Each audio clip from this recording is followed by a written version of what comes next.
Assalamualaikum warahmatullahi wabarakatuh. Berjumpa lagi untuk saat ini anak-anak sekalian kelas 10 IPS dan kelas 10 bahasa. Nah, anak-anak sekalian, bahasan kita kali ini adalah tentang virus. Nah, pasti kalian untuk saat ini ya di media massa ataupun di lingkungan kalian sendiri ya melihat suatu kejadian ya di mana sekarang itu telah bukan hanya di negara kita ya tapi dunia ya ini terjangkiti virus baru yang namanya adalah virus corona. Nah, sebenarnya ya apa sih virus corona itu? Virus itu apa? Gitu ya. Nah, ini yang akan kita pelajari. Nah, apa sih sebenarnya virus itu? Ya, virus itu apa? Ya, nah, bagaimana sih sebenarnya cara penyebarannya? Mengapa virus itu mudah sekali menular atau menyebar ya? Dan bagaimana sih sebenarnya ciri-ciri dari virus itu ya? Apakah virus itu mematikan, dan banyak pertanyaan saya yakin meliputi di pemikiran kalian ya dengan melihat kondisi daerah atau negara kita yang semakin lama terjangkiti oleh penyakit virus ini gitu ya. Nah, anak-anak sekalian ya, apa sih sebenarnya tujuan dari pembelajaran kita pada hari ini? Adalah yang pertama memahami tentang sejarah penemuan virus. Nah, kata orang bahwa tak kenal maka tak sayang, gitu ya. Jadi kita harus memahami dulu bagaimana sejarah penemuan dari virus itu. Kemudian yang kedua adalah memahami tentang ciri-ciri virus yang meliputi sifat, ukuran, bentuk, dan strukturnya. Yang ketiga adalah memahami tentang viroid dan prion. Yang keempat adalah memahami tentang cara hidup dan perkembangbiakan virus. Nah, itu yang akan kita pelajari pada kali ini. Yang pertama adalah sejarah penemuan virus. Nah, virus itu sendiri ya ditemukan ya oleh Adolf Meyer ya pada tahun 1883. Nah, Adolf Meyer ini adalah ilmuwan yang berasal dari Jerman. Nah, apa yang ditemukan oleh Adolf Meyer ya? Adolf Meyer itu menemukan bahwa tumbuhan tembakau itu pada daunnya, pada bagian daunnya itu terdapat bercak-bercak, sehingga bercak-bercak itulah yang menghambat pertumbuhan dari pohon tembakau itu. Nah, ini adalah suatu kasus ya anak-anak ya, satu kasus atau masalah yang ditemukan oleh Adolf Meyer pada saat itu. Nah, kemudian ya Adolf Meyer ini ya berhasil memindahkan penyakit ya yang dari tanaman tembakau yang sakit kemudian dipindahkan pada tanaman tembakau yang masih sehat. Nah, ini coba kamu lihat bagannya. Ini tembakau yang berpenyakit, kemudian daunnya dihaluskan, kemudian daun yang dihaluskan tadi ditambahi air, maka itu disebut dengan ekstrak daun. Berikutnya, ekstrak daun itu disemprotkan pada tembakau yang sehat. Nah, hasilnya adalah tembakau yang sehat beberapa saat kemudian akan menjadi sakit juga. Ya. Nah, kemudian yang namanya Adolf Meyer ini meneliti, melihat melalui mikroskop, dan ternyata dia tidak menemukan bakteri yang menyebabkan penyakit tersebut. Oleh karena itu, Adolf Meyer ini berkesimpulan ya, bahwa penyakit mozaik tersebut disebabkan oleh bakteri yang lebih kecil dari biasanya, yang tidak dapat diamati dengan mikroskop biasa. Itu penemuan dari Adolf Meyer. Nah, berikutnya yang kedua adalah percobaan dari Dmitri Ivanovsky. Nah, ini adalah ilmuwan yang berasal dari Rusia. Pada satu dasawarsa kemudian berarti satu dasawarsa itu berarti 1892 yang namanya Dmitri Ivanovsky ini juga meneruskan penelitian dari Adolf Meyer Nah, dia melakukan percobaan dengan menyaring getah tanaman tembakau berpenyakit dengan saringan yang didesain khusus untuk menyaring bakteri. Nah, kemudian hasil dari saringan tersebut ditularkan pada tanaman sehat. Nah, ini coba kamu perhatikan pada gambarnya ini ya. Ini adalah daun tembakau yang berpenyakit, kemudian dihaluskan, hampir sama seperti Adolf Meyer ya. Kemudian diekstrak. Nah, ekstrakannya ini akan disemprotkan pada tanaman tembakau yang sehat. Nah, tapi sebelumnya dia menyaringnya ini dengan penyaring penyaring yang tidak seperti biasanya ya. Saringannya ini didesain khusus untuk menyaring bakteri. Nah, setelah itu baru kemudian ekstrak yang sudah disaring tadi disemprotkan pada tembakau yang sehat. Hasilnya tembakau yang sehat itu ternyata juga sakit. Nah, tuh ya, berarti ya dia menyimpulkan bahwa penyakit tersebut ya disebabkan oleh bakteri patogenik. Apa patogenik itu? Adalah bakteri yang sangat mematikan ya, yang sangat kecil ya, atau yang menghasilkan toksin yang dapat melewati saringan itu.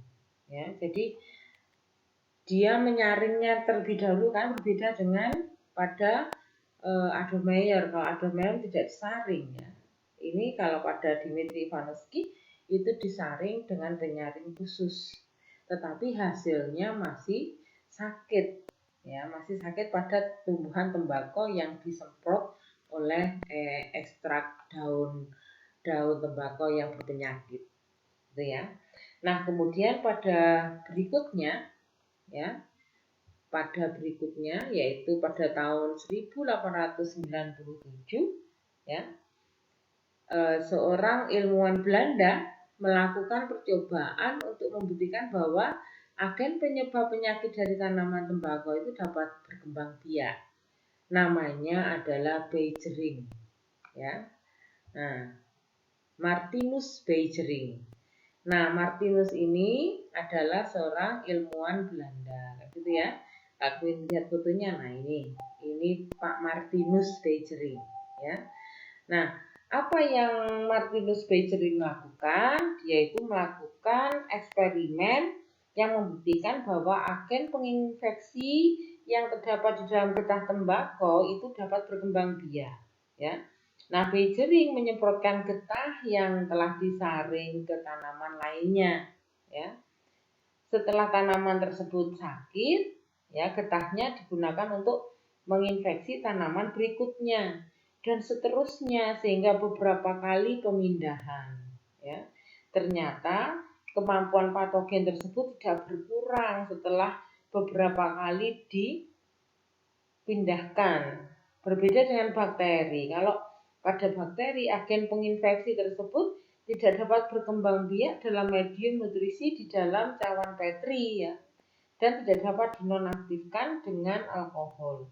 Jadi Beijering ini ya, dia melakukan penelitian ya dengan menginfeksi tanaman dari getah yang dihasilkan dari tanaman yang sakit, tanaman tembakau yang sakit. Jadi misalkan ada tanaman tembakau yang sakit A, kemudian dia ambil ekstraknya, disemprotkan lagi pada tanaman yang sehat B, tembakau B gitu ya. Kemudian tanaman tembakau B sakit, kemudian diambil getahnya lagi, kemudian disemprotkan berulang-ulang dengan cara yang sama seperti itu, ya. Nah, kemudian ya ternyata hasilnya masih tetap sakit, ya.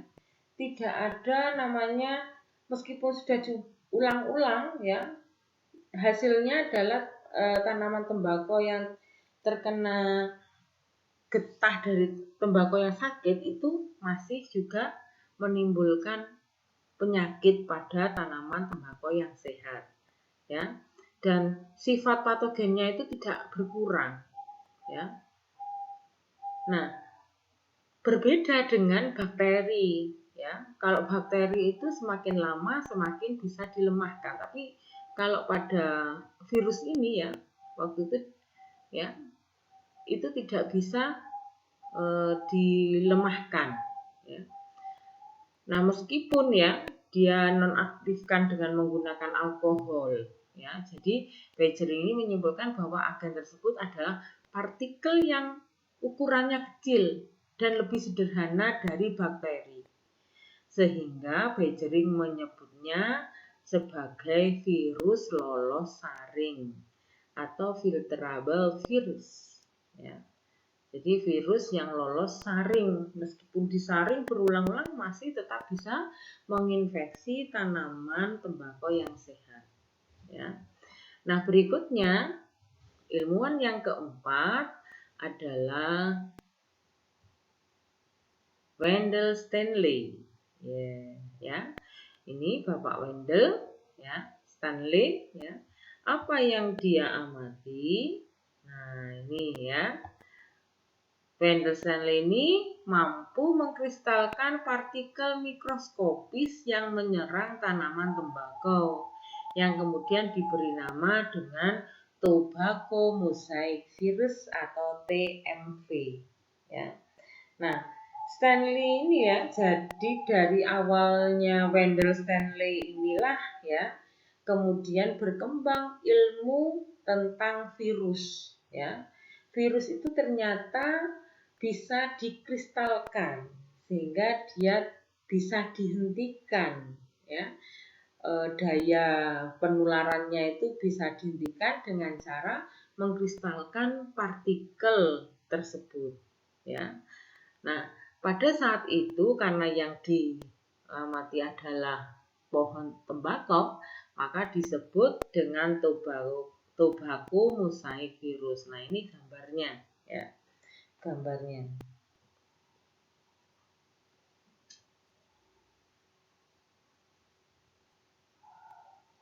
Nah, kemudian ya,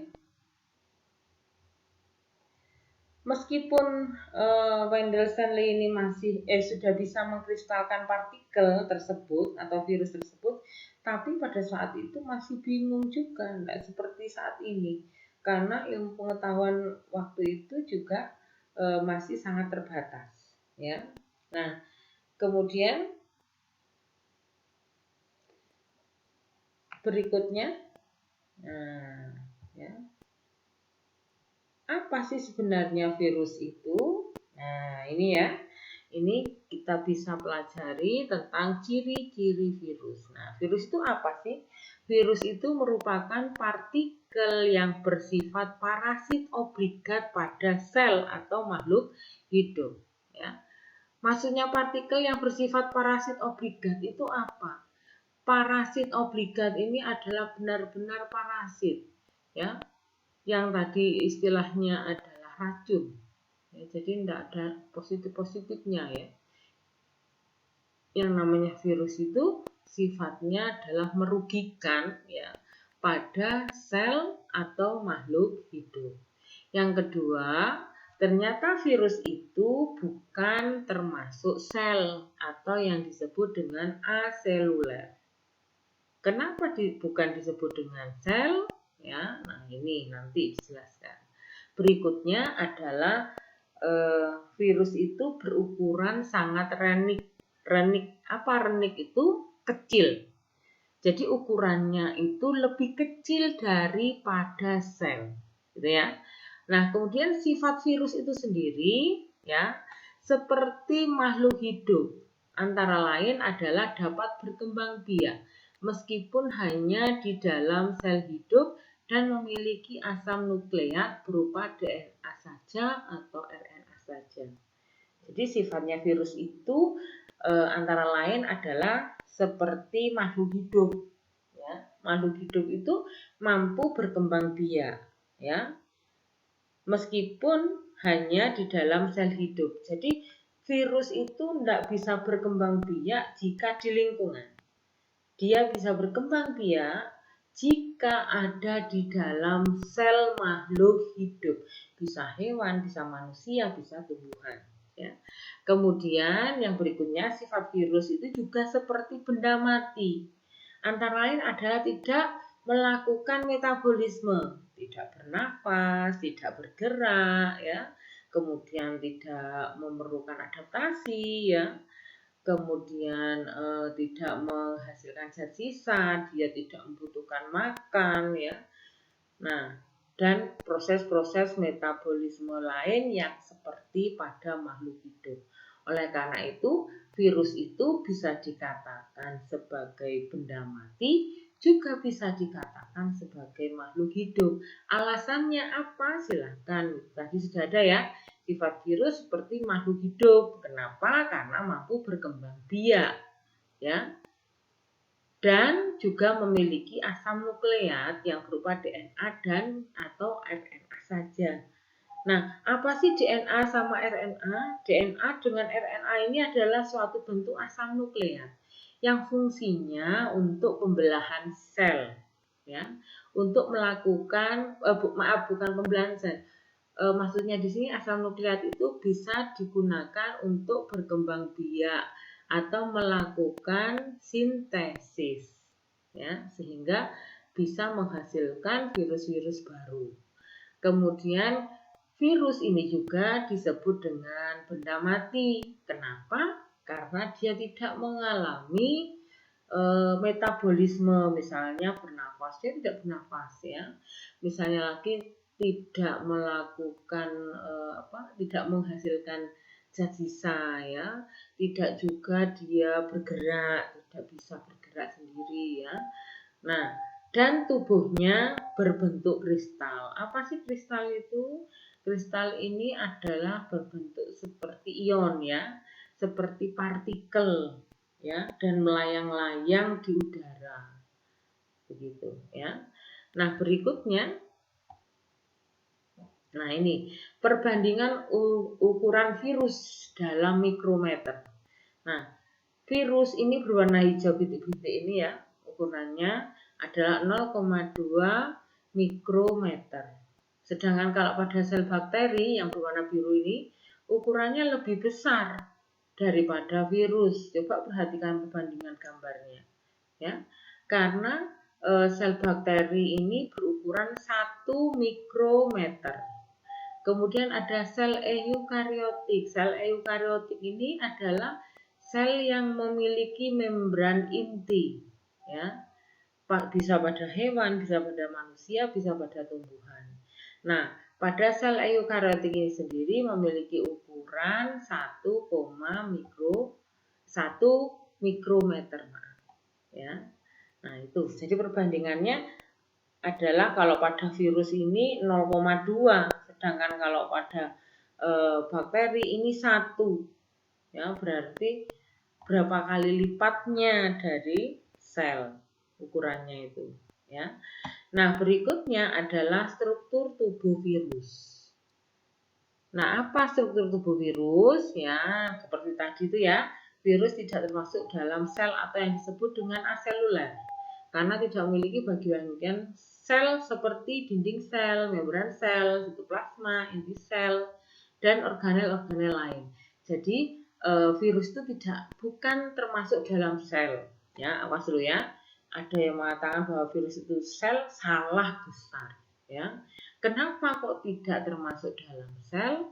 Karena dia tidak memiliki organel-organel sel, ya.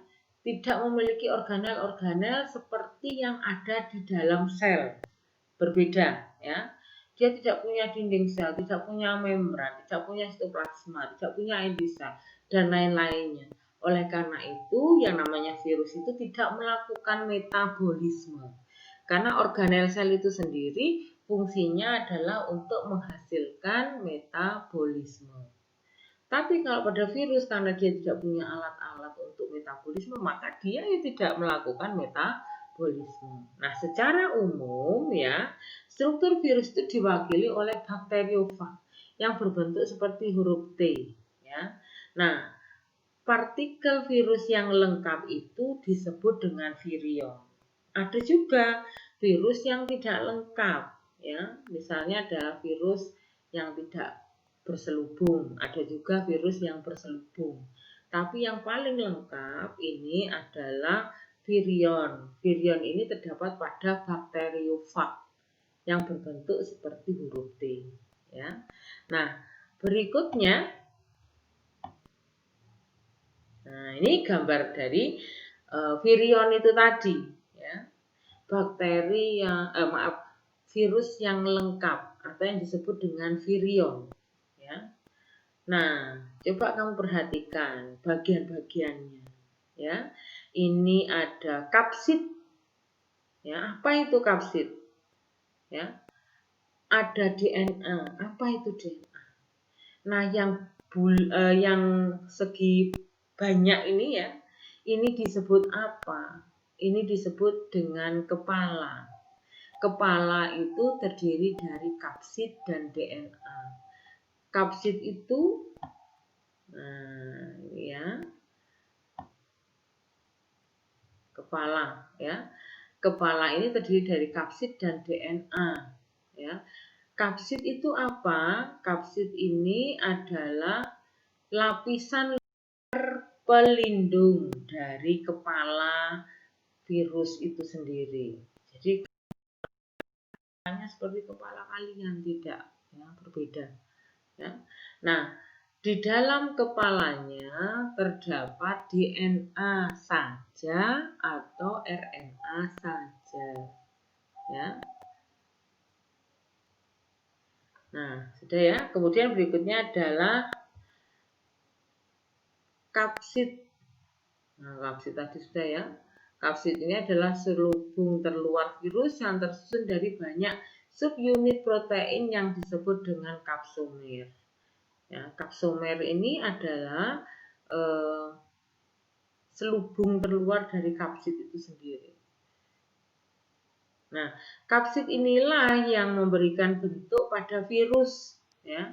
Bentuk kapsid bermacam-macam, ada polihedral, ada oval, ada bulat, ada batang dan sebagainya ya.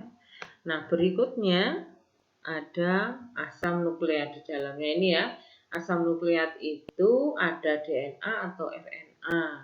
DNA atau RNA pada virus itu merupakan penyusun genom atau kumpulan gen yang fungsinya sebagai informasi genetik pada saat replikasi atau penggandaan. Jadi asam nukleat ini fungsinya dalam hal penggandaan atau fotokopi ya dari virus itu sendiri. Karena dia membawa gen yang fungsinya sebagai informasi genetik saat melakukan replikasi atau penggandaan atau memperbanyak diri ya. Nah, berdasarkan jenis asam nukleatnya ada virus DNA, ada virus RNA. Kenapa disebut dengan virus DNA? Karena dia memiliki asam nukleat yang jenisnya DNA. Kenapa dia disebut dengan virus RNA? Karena dia memiliki asam nukleat jenis RNA ya. Berikutnya adalah leher. Nah, ini ya. Leher yang mana? Ini leher. Leher itu adalah letaknya di antara kepala dengan selubung ekor. Yang ini ya, selubung ekor. Nah, leher itu apa sih fungsinya? Ya. Leher itu ya, fungsinya adalah menjadi saluran keluarnya asam nukleat menuju ekor. Karena asam nukleat itu kan ada di dalam kepalanya ya, dan kemudian ada leher di bawahnya. Setelah itu baru ada selubung ya. Nah, tuh leher itu adalah saluran keluarnya asam nukleat menuju ekor. Nah, apa sih ekor itu ya? Coba dilihat ekor mana letaknya ya. Ekor. Nah, ini ekor. Ini disebut dengan selubung ekor. Kenapa disebut dengan selubung ekor? Karena dia menutupi, ini termasuk protein ya, menutupi bagian dalam dari ekor itu sendiri. Ya. Nah, itu ya. Nah, apa fungsinya? Untuk menempel pada sel inang. Ekor itu terdiri atas serabut ekor dan lempeng dasar. Nah, serabut ekor itu sendiri fungsinya adalah melekatkan diri pada inang. Untuk sementara itu, ya, lempeng dasar yang berisi jarum penusuk fungsinya untuk menginjeksikan DNA ke dalam sel inang. Coba kamu perhatikan ini, anak ya. Jadi ekor itu terdapat serabut ekor, ini ya, yang seperti sedotan ini. Kemudian ada pada papan dasar. Nah, pada papan dasar terdapat jarum penusuk. Nah, apa fungsinya serabut ekor? Serabut ekor ini fungsinya adalah untuk tempat melekatnya di jaringan atau sel inangnya. Kemudian ada papan dasar. Papan dasar ini ya tempatnya dia melekat ya. Nah, karena dalam papan dasar itu terdapat jarum penusuk. Nah, fungsinya jarum penusuk ini adalah sebagai penginjeksi, sehingga dia bisa menusukkan kemudian menyuntikkan DNA atau RNA melalui leher selubung ekor, baru kemudian masuk ke dalam jarum penusuk dan dikeluarkan ke sel, gitu ya. Nah, itu cara kerjanya. Nah, sekarang adalah viroid dan prion. Apa ini maksud viroid dan prion? Coba baca. Nah, viroid itu adalah molekul RNA sirkuler tanpa kapsid atau telanjang berarti, dan ukurannya lebih kecil dari virus. Viroid ini berupa asam nukleat saja ya, yang terdiri dari beberapa ratus nukleotida dan tidak mengkode protein. Meskipun begitu, viroid itu dapat berkembang biak di dalam sel inang dengan menggunakan enzim seluler. Kemudian ada prion. Apa itu prion? Prion itu adalah protein penginfeksi yang lebih kecil daripada viroid. Nah, prion itu sendiri ditemukan oleh ilmuwan yang namanya Stanley Prusiner tahun 1997. Prion ini berbeda dengan viroid karena tidak dapat bereplikasi. Kalau pada viroid kan bisa bereproduksi ya, bereplikasi. Tapi prion ini dapat mengubah protein sel inang menjadi protein versi prion. Nah, itu ya, paham maksudnya ya. Jadi prion ini memang dia tidak bisa bereplikasi, tapi dia bisa mengubah protein sel inang menjadi protein seperti punya prion itu sendiri. Tuh, ya. Nah, anak kalian coba kamu perhatikan, kalau tadi itu adalah virus yang lengkap. Nah, ini adalah virus berselubung, gambarnya seperti ini ya. Apa yang dimaksud dengan virus berselubung? Adalah virus yang memiliki sampul membran. Nah, itu ya. Nah, apa saja bagian-bagiannya? Ada reseptor virus. Nih ya. Reseptor virus. Kemudian ada materi genetik DNA atau RNA. Nih, ya. Kemudian yang seperti rantai ini ya, seperti manik-manik ini adalah selubung protein atau yang disebut dengan kapsidnya. Nah, kemudian ya, yang ini yang melindungi ini disebut dengan kapsul virus. Ya. Kemudian ada juga, nah ini coba kamu perhatikan ini ya, ini macamnya. Berikutnya ya, ini gangguan lagi guys, mohon maaf ya. Nah, berikutnya ini ada virus yang telanjang. Nah, Tadi ada virus yang terselubung ya. Sekarang ada virus yang telanjang. Virus yang telanjang itu adalah virus yang tidak memiliki sampul membran sehingga terbuka. Ya. Sehingga coba kamu perhatikan, ini ada kapsomer, ada nukleus asid atau yang disebut dengan asam nukleat ya. Kemudian ini kapsid ya. Dan berbentuk polyhedral virus. Ya. Contohnya adalah Mastradenovirus. Ya. Berikutnya, bentuk tubuh virus. Silahkan dibaca, ada bentuk batang, ya. Ada bentuk batang dan berujung oval, kemudian ada berbentuk bulat, filamen atau benang, kemudian ada polyhedral, ada yang berbentuk seperti huruf T. Silahkan kamu pelajari itu ya, dibaca dan diingat.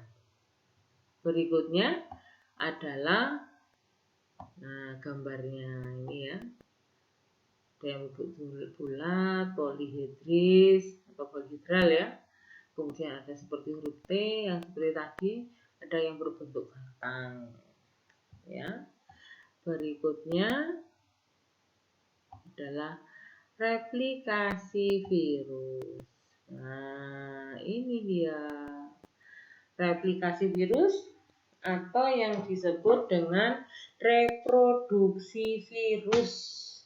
Nah, apa tujuannya? Adalah tentu saja untuk memperbanyak partikel virus itu sendiri. Ya. Oleh karena itu, kenapa yang namanya virus ini mudah sekali menyebar? Karena memang virus itu mudah sekali melakukan replikasi. Ya.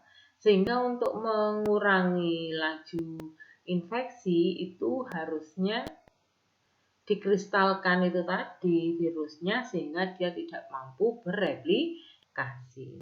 Nah, replikasi virus itu sendiri ya itu ada 5 tahapan, yaitu absorpsi, penetrasi, sintesis, pematangan, dan lisis.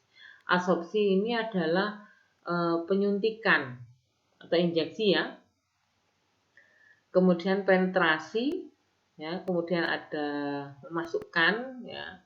Penetrasi itu memasukkan, kemudian ada sintesis. Sintesis ini menggandakan, baru kemudian ada pematangan atau perakitan. Nah, pematangan atau perakitan ini menyusun ya, menyusun serpihan-serpihan virus yang disintesis tadi. Kemudian baru terjadi lisis atau penghancuran sel inang. Jadi virus itu ya dia itu akan bisa seperti makhluk hidup jika nempel pada sel atau jaringan makhluk hidup.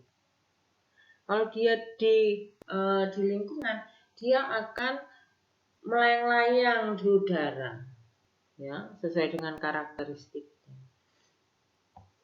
Nah, kemudian coba ini ya, kamu perhatikan gambarnya, ya. Ini, nah sebentar dulu.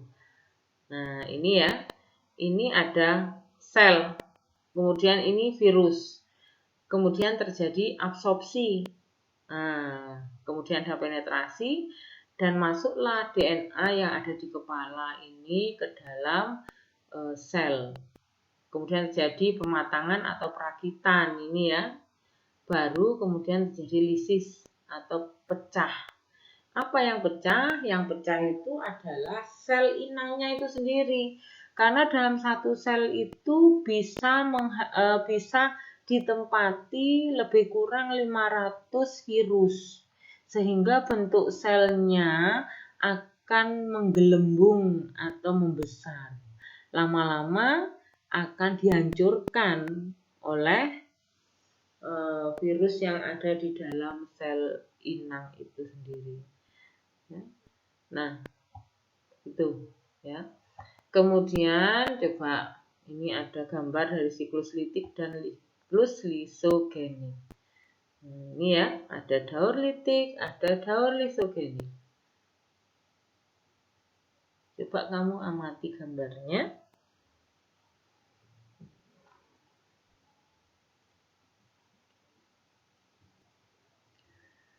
Nah, pada daur litik.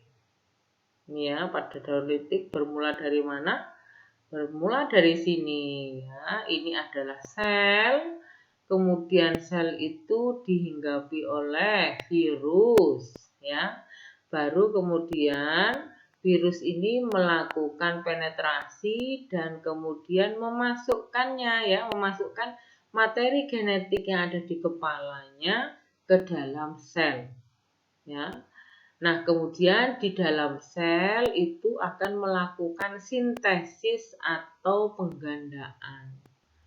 Jadi DNA tadi ya digandakan menjadi DNA virus. Tapi letaknya ada di dalam sel ya, atau dalam bakteri ya. Kemudian terjadi proses perakitan.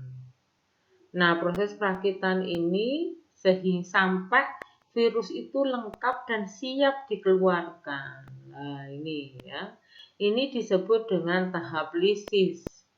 Tahap lisis itu terjadi di mana virus-virus baru keluar dari tubuh sel inang yang hancur. Ya.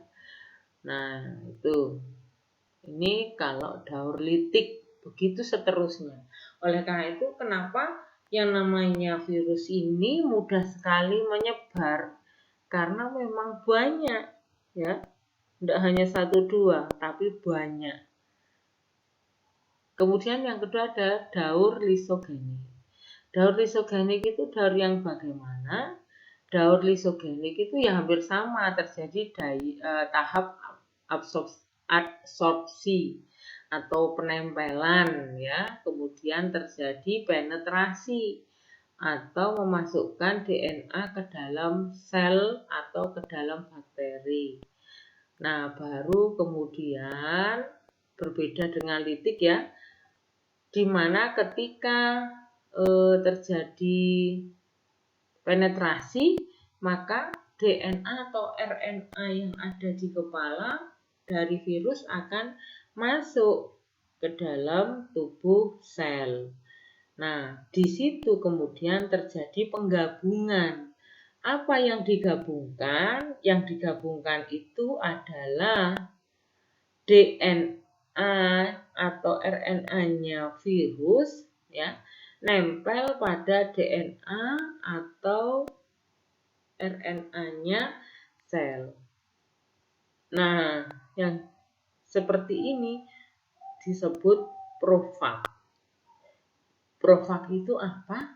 Profag itu adalah sel atau bakteri yang dimana asam nukleatnya itu bergabung. Nah, karena sudah bergabung seperti ini anak-anak ya, bergabung seperti ini, maka akan terjadi replikasi. Namanya profag tadi ya, akan menjadi profag-profag baru, bereplikasi. Karena kan sel itu melakukan pembelahan ya, tetapi sifat dari DNA-nya virus itu ada di dalam sel, di dalam DNA-nya dari sel itu sendiri. Maka itu disebut dengan profag. Nah, sel yang berprofag itu melakukan pembelahan. Berapa banyak? Ya banyak ya, pembelahan sel. Sel itu kalau membelah kan cepat ya anak-anak ya. Nah, dalam waktu yang singkat. Nah, kemudian setelah itu terjadi apa? Ya, akan terjadi penggabungan dan kemudian terjadi terjadi penggabungan dan penggandaan banyak. Nah, bisa nggak dia berikutnya apa prosesnya adalah ketika sel itu sudah lemah, karena posisi seperti ini pada daur lisogenik ini ya anak-anak ya, ini posisi selnya itu kuat sehingga dia tidak bisa menghancurkan dari DNA-nya sel, tapi dia menjajah gitu ya, yang namanya profag gitu ya. Nah, dia akan melakukan pembelahan banyak. Suatu saat kalau kondisi tubuh dari makhluk hidup yang diinfeksi tadi lemah, maka akan terjadi terjadi ya lisis atau keluarnya profak-profak baru yang sudah menjadi virus-virus baru ya. Jadi profaknya ini nanti akan melakukan penggabungan menjadi virus-virus baru ya. Tetapi dengan catatan selnya itu harus lemah terlebih dahulu. Kalau masih kuat maka tidak akan mengalami lisis ya. Nah, itu perbedaannya. Jadi kalau pada daur litik itu tidak terjadi penggabungan, maka tetapi langsung hancur ya. Setelah terjadi sintesis baru kemudian terjadi lisis. Tapi kalau pada lisogenik ini dalam kondisi selnya itu kuat sehingga tidak langsung dihancurkan selnya yang mengandung virus ya, tetapi melakukan pembelahan sebanyak mungkin. Nah, suatu waktu ketika tubuh manusia, hewan atau tumbuhan itu lemah, maka akan terjadi proses lisis atau penghancuran. Ya, itu bedanya ya. Nah, kemudian ya ini tadi Bu Ali sudah ini ya. Tahap-tahapannya ya, ada daur litik, ada absorpsi, ada penetrasi, kemudian ada sintesis, ada pematangan, ada lisis. Nah, virus itu mengandung enzim lisosim anak-anak ya. Lisosim itu adalah enzim yang dapat merusak dinding sel inang sehingga terjadi proses lisis itu tadi atau penghancuran sel ya, karena adanya enzim lisosim ini ya. Nah, kemudian tahapan lisogenik ini ya, ada absorpsi, ada penetrasi ya, kemudian ada penggabungan ya.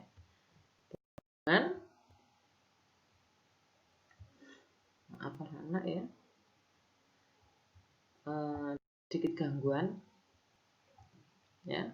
Ini daur lisogeniknya ya. Kemudian ada pembelahan, baru terjadi sintesis, dan kemudian terjadi tahap perakitan dan tahap lisis ya. Jadi itu bedanya, ada absorpsi, penetrasi sama ya itu ya. Kemudian penggabungan ini yang tidak sama ya. Baru kalau ada penggabungan, kalau selnya itu lemah, maka sel-sel DNA yang gabung tadi melakukan pembelahan, baru setelah itu terjadi sintesis ya, baru kemudian terjadi tahap perakitan ya, dan kemudian tahap lisis. Nah, itu anak-anak ya. Nah, ini ya. Untuk pertemuan berikutnya ya, ini masih tentang virus ya anak-anak ya. Jadi stay tune ya. Tetapi dengan bahasan yang berbeda, yaitu tentang klasifikasi dan peranan virus dalam kehidupan sehari-hari. Nah, oleh karena itu ya, kenapa virus itu mudah sekali melakukan penginfeksian ya, karena kerjanya virus itu sendiri juga cepat ya, cepat dan kemudian menghasilkan virus-virus baru. Jadi dalam satu sel makhluk hidup itu menghasilkan lebih kurang 500 virus baru. Sehingga sangat banyak ya kalau dia bisa sangat menularkan pada makhluk hidup yang lain. Nah, kembali lagi pada virus corona anak-anak ya. Pada virus corona itu adalah virus yang sangat mudah menular ya. Jadi mudah menginfeksi. Jadi cara kerjanya virus itu anak-anak ya, dia itu akan menempel pada jaringan atau sel tubuh makhluk hidup itu dengan catatan ada kecocokan. Ya, jadi ada kecocokan antara virus dengan jaringan itu sendiri. Misalnya kalau virus corona ya, dia itu akan menginfeksi saluran-saluran pernafasan misalkan seperti itu ya. Nah, Kalau dia tidak hidup pada organ pernapasan, maka dia tidak bisa menginfeksi. Tetapi corona ini tidak hanya dalam pernapasan saja, tapi bisa menyerang sistem saraf, ya, bisa menyerang kerja ginjal dan sebagainya. Nah, ini tentu saja virus ini bermutasi, ya, bermutasi. Sebenarnya virus ini sudah ada sejak dulu, ya, tetapi virus ini melakukan mutasi, ya. Andaikan manusia itu dia terus belajar sehingga dia memiliki kemampuan yang sangat tinggi dalam menginfeksi makhluk hidup. Itu maksudnya seperti itu. Karena virus corona ini sendiri dulunya berasal dari hewan tetapi mampu menginfeksi manusia. Itu merupakan suatu bukti bahwa virus itu merupakan virus yang pandai, gitu ya. Virus yang mampu dengan mudah melakukan mutasi, ya. Semakin kuat seperti itu, ya. Nah, corona itu sendiri sekarang itu sudah ditemukan lagi bahwa corona itu ada yang memiliki daya infeksi yang sangat cepat, 10 kali lipat dari virus corona yang baru ditemukan dulu. Nah, itu anak ya. Nah, sekarang ya anak-anak sekalian, dengan perkembangan ilmu pengetahuan, ya, itu sudah diupayakan untuk menyelesaikan kasus pandemi ini. Nah, anak-anak sekalian, ya, Ibu harap kalian tetap sehat selalu, ya, keluarga kalian juga sehat selalu, amin semuanya, ya. Kita dijauhkan dari penyakit corona ini, ya, dan kemudian semoga pemerintah juga bisa segera, ilmuwan ya, bukan pemerintah ya, ilmuwan dalam bidang biologi dan saja ya, bisa segera menemukan obat pengkristal, ya, atau obat pengkristal dari virus itu sendiri, ya. Kemudian juga bisa menemukan vaksinnya sehingga bisa terkendali. Tetapi yang jelas untuk saat ini kita tidak boleh lengah, ya. Kita harus tetap waspada. Kita harus menjaga jarak dengan orang sekitar kita, ya. Dan kemudian kita harus memakai masker. Jangan lupa memakai masker anak-anak ya, karena masker melindungi kita dari virus masuk ke dalam tubuh kita. Kemudian juga jangan lupa mencuci tangan menggunakan sabun. Jadi kamu kalau mencuci tangan jangan langsung dibasuh tangannya, tapi tunggu sampai 2 detik. Ya, lebih kurang 2 detik. Tunggu sehingga yang namanya virus jika ada di tangan kita, di kaki kita, itu bisa hancur.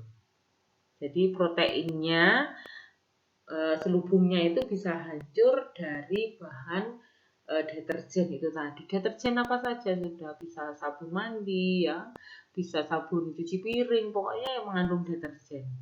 Ya, maka dia virus itu bisa mati. Itu ya anak-anak ya.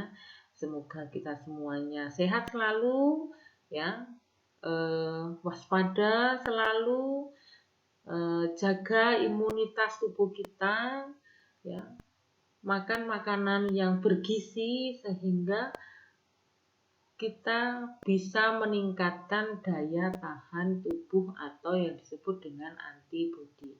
Anak-anak sekalian, ya, saya rasa Bu Ani rasa sudah cukup. Apa yang sudah kita sampaikan sudah panjang ya. Untuk pertemuan berikutnya Bu Ani akan menyampaikan tentang virus masih ya, yaitu klasifikasi dan peranan virus dalam kehidupan manusia. Akhir kata, semoga kita sehat selalu ya anak-anak ya. Jika ada salah, baik yang disengaja ataupun tidak disengaja oleh Bu Ani, maka Ibu memohon maaf. Akhir kata, wassalamualaikum warahmatullahi wabarakatuh.